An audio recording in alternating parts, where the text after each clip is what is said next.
السلام علیکم ورحمۃ اللہ وبرکاتہ۔ عزیز طلباء و طالبات، تعلیم و تعلم چینل میں آپ کا استقبال ہے۔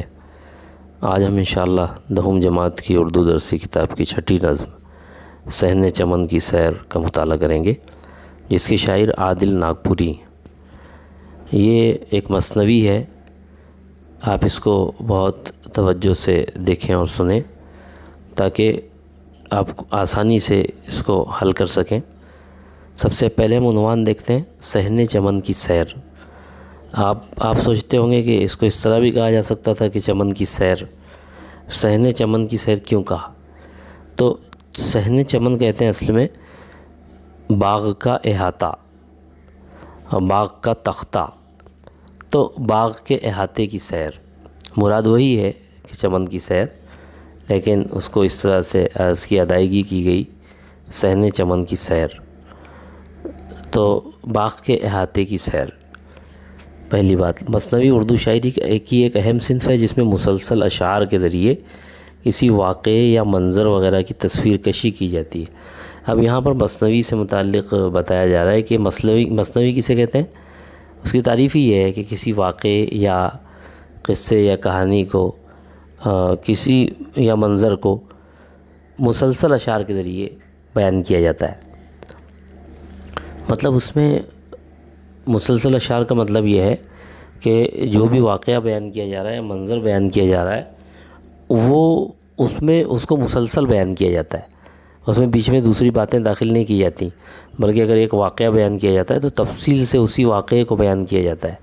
یہ مثنوی میں ہوتا ہے، یعنی اس میں ایک واقعے کو یا ایک کہانی کو تفصیل کے ساتھ بیان کیا جاتا ہے۔ مثنوی کے اشعار ہم قافیہ ہوتے ہیں، اور اس میں خاص بات یہ ہوتی ہے کہ اس کے جو دو مصرے، ایک شعر میں 2 مصرے ہوتے ہیں، تو وہ 2 مصروں کا قافیہ ایک ہوتا ہے، پھر اس کے بعد جو دوسرے 2 مصرے ہوتے ہیں ان کے قافیہ الگ ہوتا ہے۔ جیسے میں مثال آپ کو بتاتا ہوں، جیسے دیکھیے صحن چمن کا، تو یہاں پر چمن جو ہے یہ قافیہ ہے اور کا جو ہے ردیف ہے۔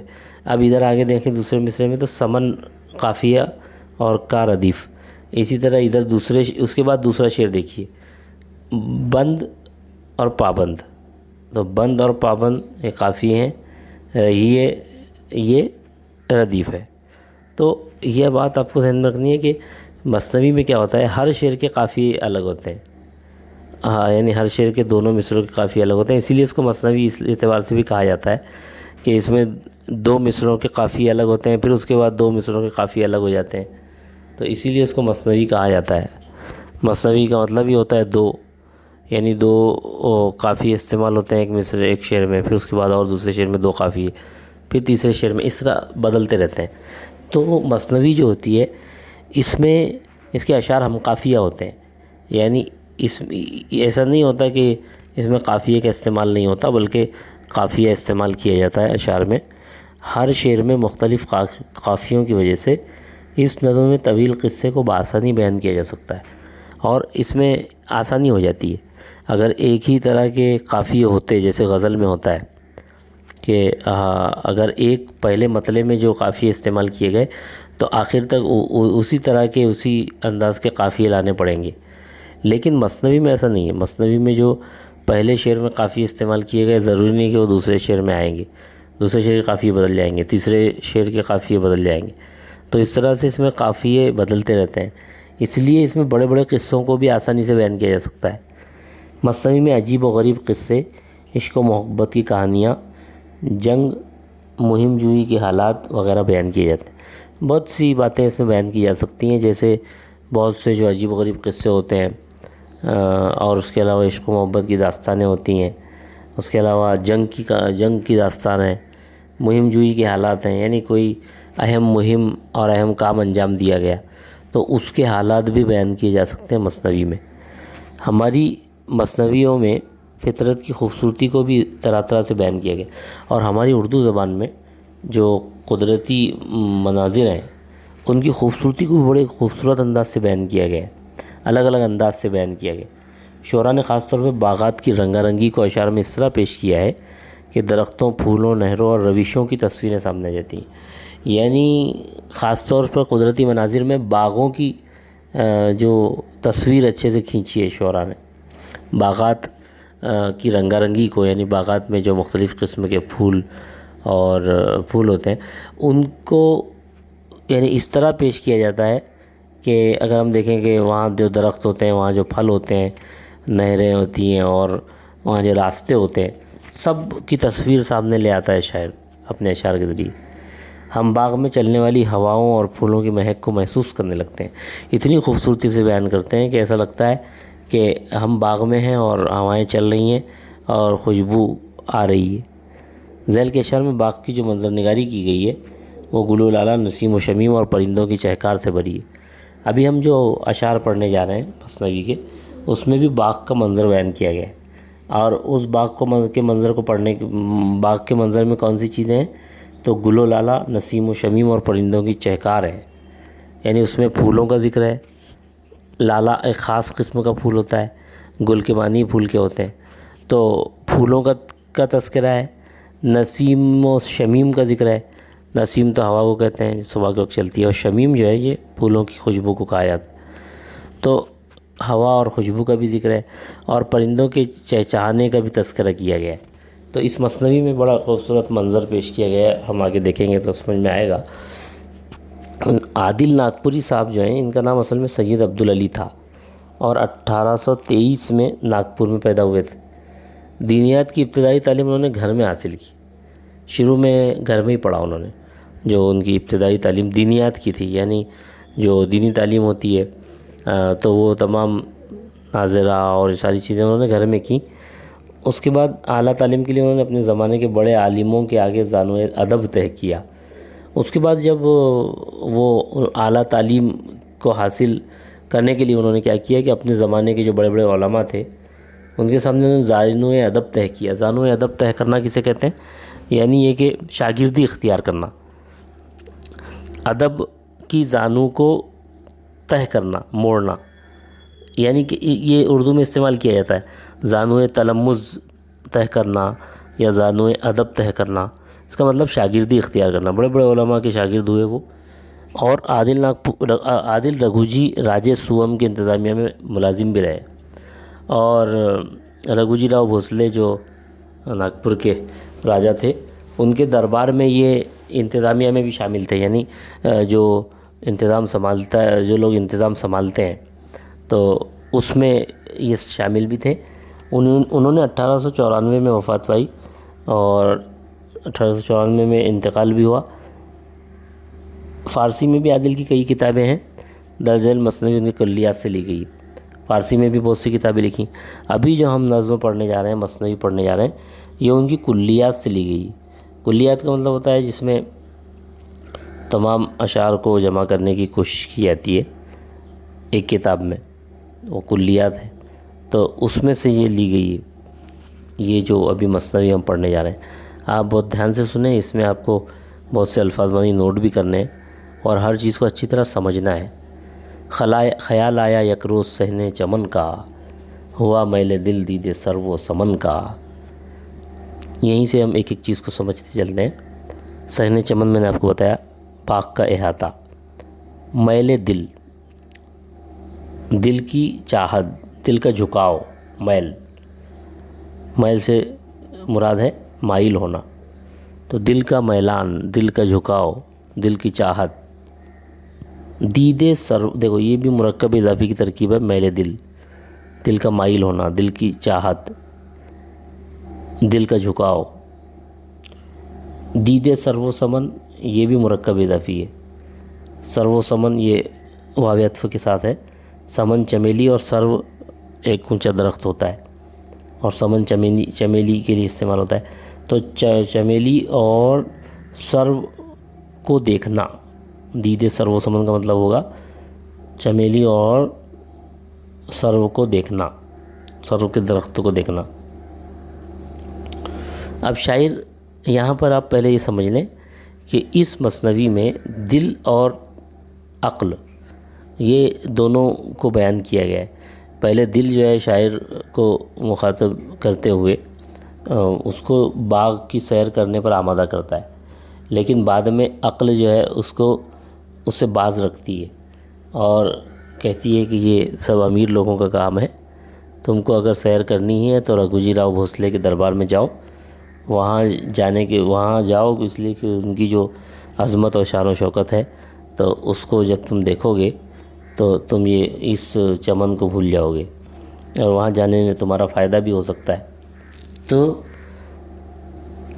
یہ اس لیے جو یعنی اس میں اس طرح سے دل اور عقل دونوں کی گفتگو بیان کی گئی ہے۔ تو ہم دیکھیں، خیال آیا یک روز صحن چمن کا، تو دل میں ایک بار خیال آیا، شاعر کے دل میں خیال آیا۔ کیا خیال آیا؟ کہ چمن کے احاطے کی سیر کی جائے، یعنی باغ کی سیر کی جائے۔ ہوا میل دل دید سرو و سمن کا، اور دل میں خیال پیدا ہوا، دل میں چاہت پیدا ہوئی۔ ہوا میل دل یعنی دل مائل ہوا، دل نے چاہا۔ کیا چاہا؟ دید سرو و سمن کا، کہ چمیلی کے پھولوں اور سرو کے درخت کو دیکھا جائے۔ دل میں چاہت پیدا ہوئی کہ سرو کے درخت اور چمیلی کے پھولوں کو دیکھا جائے۔ تو ایک دن شاعر کے دل میں خیال آیا کہ چلو باغ کی سیر کرتے ہیں اور سرو اور سمن کو دیکھتے ہیں، یعنی سرو کے درخت کو اور چمیلی کے پھولوں کو دیکھتے ہیں۔ اب دل نے شاعر سے کیا کہا دل نے اب تاکجا بند رہی ہے، کہاں تک بھلا گھر میں پابند رہی ہے، تاکجا کب تک؟ تو دل نے کیا کہا؟ دل نے شاعر سے کیا کہا کہ دل نے اب تاکجا بند رہی ہے۔ اس نے کہا کہ اب تم کب تک بند رہو گے، کہاں تک بھلا گھر میں پابند رہی ہے، اور گھر میں ہی جو ہے تم پابند رہو گے، بلکہ اب باہر نکلو۔ اب کب تک بند رہو گے؟ آج کے دور کے اعتبار سے بھی یہ فٹ ہوتا ہے، آج لوگ زیادہ تر اپنے گھروں میں ہیں۔ تو خیر، دل نے شاعر سے کہا کہ اب کب تک تم بند رہو گے اور اپنے گھر میں ہی پابند رہو گے، اپنے گھر ہی میں بند رہو گے۔ گریبان خاطر نہ صدپارہ کیجے، بہار گل و لالہ نظارہ کیجے۔ گریبان خاطر کسے کہتے ہیں؟ یعنی دل کا گریبان، خاطر دل کے لیے بھی استعمال ہوتا ہے، دل کا گریبان، صدپارہ 100 ٹکڑے۔ تو دل کے گریبان کے 100 ٹکڑے مت کیجیے۔ کیا مطلب؟ مطلب یہ ہے کہ تمہارے دل میں جو خیال آیا اس کو ٹھکرائیے مت، دل کو مت توڑیے، اور طبیعت کے خلاف مت کیجیے۔ گریبان خاطر نہ صدپارہ کیجیے، تو گریبان خاطر سے ہم طبیعت بھی مراد لے سکتے ہیں، مزاج۔ تو اپنی طبیعت کے 100 ٹکڑے مت کیجیے، یعنی آپ کے دل میں جو خیال آیا ہے اس کو کر گزریے۔ بہار گل و لالہ نظارہ کیجیے۔ گل و لالہ، گل پھول کو کہتے ہیں، لالہ بھی ایک پھول ہے۔ تو گل و لالہ، بہار گل و لالہ یعنی پھولوں کی بہار۔ تو پھولوں کی بہار کا نظارہ کیجیے، پھولوں کی بہار کو دیکھیے، اپنی طبیعت پر ظلم مت کیجیے، اور جا کے پھولوں کا نظارہ کیجیے، پھولوں کی بہار کا۔ بہار کا موسم جو ہوتا ہے اس میں ہر طرف پھول کھلے ہوتے ہیں، ہریالی ہوتی ہے۔ یہ ہمارے یہاں عام طور سے بارش کا موسم ہوتا ہے، بہار کا۔ تو شاعر نے کہا کہ جب پھول کھلے ہوئے ہیں، بہار آئی ہوئی ہے، تو جا کے نظارہ کیجیے۔ یہ دل شاعر سے کہہ رہا ہے۔ نسیم سحر عطر بیز چمن ہے، ہوا مست مینائے بوئے سمن ہے۔ دیکھیے اس کے اچھے سے زیادہ آپ سمجھیے، نسیم سحر کہتے ہیں صبح کی جو خوشگوار ہوا ہوتی ہے، نسیم سحر۔ عطر بیز چمن، عطر بیز چمن یہ بھی مرکب اضافی کی ترکیب ہے۔ بیز کہتے ہیں پھیلانا، تو عطر بیز چمن، چمن میں عطر پھیلانا۔ تو نسیم سحر عطر بیز چمن ہے کہ صبح کی خوشگوار ہوا وہ چمن میں عطر پھیلا رہی ہے، یعنی جو صبح کی ہوا ہے وہ خوشبو بکھیر رہی ہے، باغ میں خوشبو بکھیر رہی ہے، اس لیے کہ جب ہوا چلتی ہے تو پھولوں کی مہک جو ہے ہماری ناک تک پہنچتی ہے۔ تو اسی کو بیان کیا۔ اب یہاں سے منظر بیان کر رہا ہے، یہ منظر نگاری عام طور سے مثنویوں میں ہوتی ہے کہ صبح کی خوشگوار ہوا یہ چمن میں خوشبو بکھیر رہی ہے، ہوا مست مینائے بوئے سمن ہے. اب دیکھیے یہ ترکیب پر بھی غور کیجیے. ہوا مست مینائے بوئے سمن، بوئے سمن یہ بھی مرکب اضافی کی ترکیب ہے پوری. مست مینائے بوئے سمن، تو پہلے ہم بوئے سمن سمجھتے ہیں. بوئے سمن کہتے ہیں چمیلی کی خوشبو، چمیلی کے پھولوں کی خوشبو. اب یہاں پر مینا جو ہے استعمال کیا شاعر نے، تو مینا جو ہے عام طور سے یہ تو صراحی کو کہا جاتا ہے اور بھی اس کے بہت سے معنی ہوتے ہیں، لیکن یہاں پر ہم دیکھیں تو کنایتاً مینا کو شراب کے معنی میں بھی استعمال کیا جاتا ہے. یعنی اشارتاً مینا کو شراب کے معنی میں بھی استعمال کیا جاتا ہے. تو یہاں کیا ہوگا، یہاں ہم نشے کے معنی میں اس کو استعمال کر سکتے ہیں. ہوا مست مینائے بوئے سمن، یعنی ہوا چمیلی کے پھولوں کی خوشبو کے نشے میں مست ہے. ہوا مست مینائے بوئے سمن ہے، یعنی ہوا یہ چمیلی کے پھولوں کی خوشبو کے نشے میں مست ہے، جھوم رہی ہے. اب دیکھیے صبح کی ہوا چمن کو مہکا رہی ہے، چمن کو معطر کر رہی ہے، اور ہوا یہ چمیلی کے پھولوں کی خوشبو کے نشے میں مست ہے، جھوم رہی ہے. بات سمجھ میں آئی؟ یعنی ہوا جو ہے جب چلتی ہے اور پودے، مطلب یہ کہ درخت کے پتے ہلتے ہیں، اور تو اس کو جو اس طرح سے بیان کرتے ہیں شاعر کہ گویا پھول مسکرا رہے ہیں، ہوا جھوم رہی ہے. تو ہوا کے چلنے کو شاعر نے کہا کہ ہوا یہ جھوم رہی ہے نشے میں. کس کے نشے میں؟ چمیلی کے پھولوں کی خوشبو کے نشے میں جھوم رہی ہے. تراوت دہے دل ہے فصل بہاراں. تراوت دہے دل، تراوت دہے دل کو تازگی بخشنے والی، دل کو تازگی بخشنے والا. تو تراوت کہتے ہیں تازگی کو، دہے دل، تراوت دہ کا مطلب ہوگا تراوت دینے والا، یعنی تازگی دینے والا. تراوت دہے دل کو تازگی بخشنے والا. فصل بہاراں، بہار کا موسم. تو دل کو بہار کا جو موسم ہے وہ دل کو تازگی بخشنے والا ہے. ہوا لطف بخشندے جانے یاراں. اب دیکھیے بخشندے جانے یاراں، یاراں دوست کے لیے، جانے یاراں دوستوں کی جان، بخشندہ بخشنا. تو ہوا دوستوں کی جان کو لطف بخش رہی ہے، یعنی لطف دے رہی ہے، یعنی ہوا دوستوں کو مزہ دے رہی ہے. تراوت دہے دل ہے فصل بہاراں، دل کو تازگی، جو بہار کا موسم ہے وہ دل کو تازگی بخش رہا ہے، تازگی دے رہا ہے. اور ہوا جو ہے یہ دوستوں کی جان کو فرحت بخش رہی ہے، ان کو مزہ دے رہی ہے. یعنی ہوا سے اتنی اچھی چل رہی ہے، خوشگوار ہے کہ اس سے دوستوں کو بڑا مزہ آ رہا ہے. ہوا لطف بخشندے جانے یاراں. گلو گنچا ہے صورت جام و مینا، روش عکس سبزہ سے جو نقش مینا. اب یہاں ہم دیکھ رہے ہیں، دیکھیے گلو گنچا ہے صورت جام و مینا، تشبیہ کا استعمال کیا. گل اور کلی، پھول اور کلی کیسی ہے؟ جام اور مینا کی طرح ہے. اب جام جو ہوتا ہے یہ پیالے کو، یعنی جو شراب کا جو پیالہ ہوتا ہے، گلاس ہوتا ہے، اس کے لیے جام کا استعمال کیا جاتا ہے. اب دیکھیے گل جو ہوتا ہے، پھول کھلا ہوا ہوتا ہے تو وہ پیالے کی طرح محسوس ہوتا ہے، اور کلی جو ہے یہ صراحی کی طرح لگتی ہے. تو شاعر نے کتنی خوبصورت تشبیہ دی ہے کہ جو پھول اور کلی ہیں وہ جام اور مینا کی طرح ہے. تو پھول جو ہے وہ جام کی طرح ہے، پیالے کی طرح ہے، شراب کے پیالے کی طرح، اور غنچہ جو ہے وہ کلی، وہ مینا کی طرح ہے، صراحی کی طرح ہے. تو بڑی خوبصورت تشبیہ دی. تو شاعر نے کہا کہ پھول اور کلی ایسے لگ رہے ہیں جیسے جام اور مینا. روش عکس سبزہ سے جو نقش مینا. اور جو راستہ ہے، باغ کا جو راستہ ہے، روش راستہ، عکس سبزہ ہریالی کا سایہ، ہریالی کا عکس، جو یعنی جیسا، نقش مینا صراحی پر بنے ہوئے نقش و نگار. تو شاعر کیا کہتا ہے؟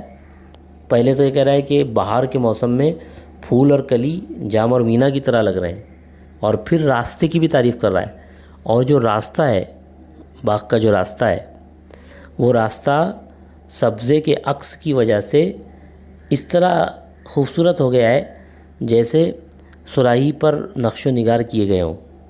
بس سمجھے صراحی پر جس طرح نقش و نگار کیے جاتے ہیں. اور اگر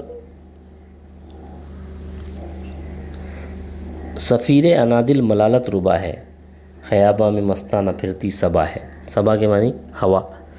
سفیر انادل اندلیب کی جمع انادل یعنی بلبل. تو سفیر انادل بلبلوں کی چہچہاہٹ بلبلوں کی آواز. ملالت ربا غم کو دور کرنے والی.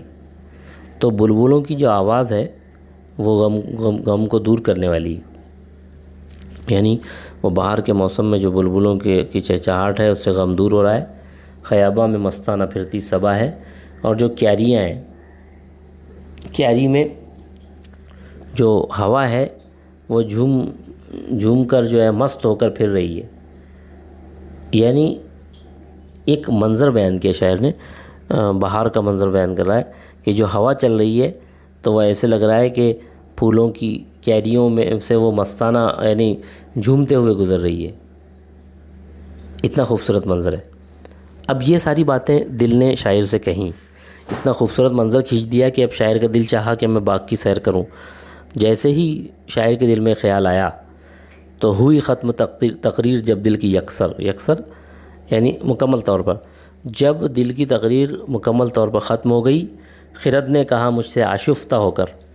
تو عقل نے مجھ سے کیا کہا شاعر کہہ رہا ہے آشفتہ ہو کر پریشان ہو کر آشفتہ. تو عقل نے مجھ سے پریشان ہو کر یہ بات کہی کہ اے بے خبر ابلو سخت ناداں کبھی دل کی تقریر سے ہونا شاداں. کیا کہا کہ اے بے خبر آدمی اے بے وقوف اور سخت نادان اور ناسمجھ آدمی کبھی بھی دل کی تقریر سے خوش مت ہو. شاداں ہونا خوش ہونا. کبھی بھی دل کی تقریر سے خوش مت ہو. ابلا بے وقوف اے بے خبر بے وقوف اور سخت نادان آدمی کبھی بھی دل کی تقریر سے خوش مت ہو. حقیقت ہے سیر چمن دل ربا ہے. صحیح بات ہے حقیقت ہے سچی بات یہ ہے کہ باغ کی سیر یہ دل کو لبھانے والی ہے. سیر چمن کی سیر تو باغ کی سیر دل کو لبھانے والی ہے.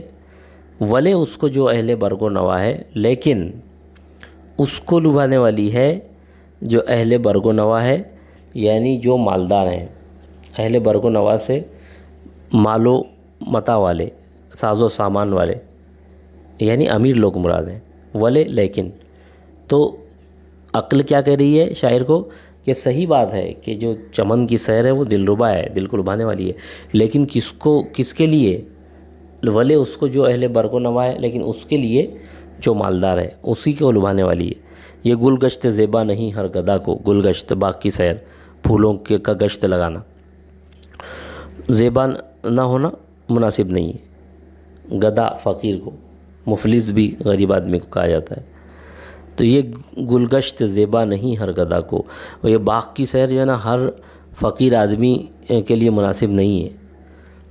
زیب نہیں دیتی ہر ایک کو اچھی نہیں لگتی. یہ باغ کی سیر ہر ایک کے لیے اچھی نہیں ہے. نہ ہر مفلس بندے دام انا کو. دیکھیے یہ ترکیب بھی دھیان رکھیے. مفلس بندے دام انا. دام انا کہتے ہیں مصیبت اور پریشانی کا جال.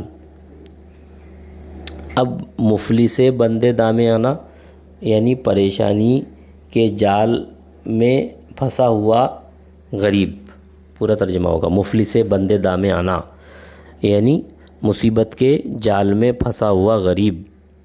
تو شاعر کہتا ہے کہ باغ کی سیر ہر فقیر کے لیے مناسب نہیں ہے اور نہ ہر اس مفلس کے لیے ہر اس غریب کے لیے جو مصیبت کے جال میں پھنسا ہوا ہو.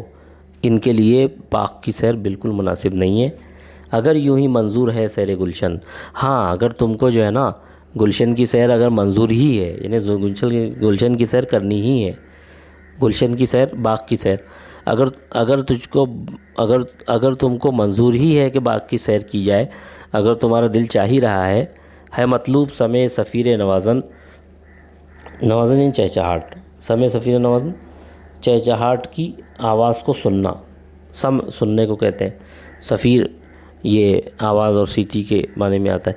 یعنی سمے سفیر نوازن